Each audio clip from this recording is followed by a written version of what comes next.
En résumé, la formule pour rédiger le CV qui tue, un CV qui te déchire, un CV qui va être différent de tous les autres CV.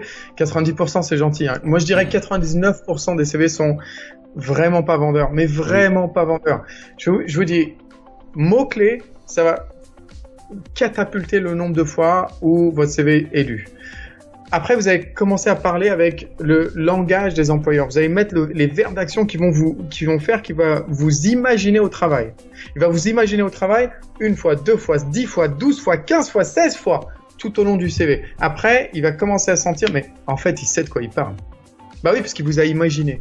Le visuel est toujours beaucoup plus fort parce que vous avez utilisé des vrais verbes d'action. Ensuite, vous allez aussi quantifier et mettre des résultats. Et où mettre des résultats.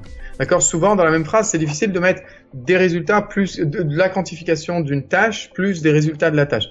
Des fois, il faudra peut-être créer 2 parties différentes. Une partie des tâches, donc des actions, des responsabilités, et une autre partie résultats. D'accord? Qu'est-ce que vous avez réussi à faire? Un commercial, s'il a vendu X avec tant de pourcentage de croissance par rapport à l'année dernière et je sais pas quoi, il faut qu'il commence à le mettre.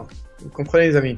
Donc mots-clés plus quantité, plus résultat, plus verbe d'action égale beaucoup plus d'appels de recruteurs. C'est pas moi qui, si c'est moi qui le dis, mais je vous promets, si tous mes clients dans mes coachings avaient une voix aujourd'hui, ils vous le diraient.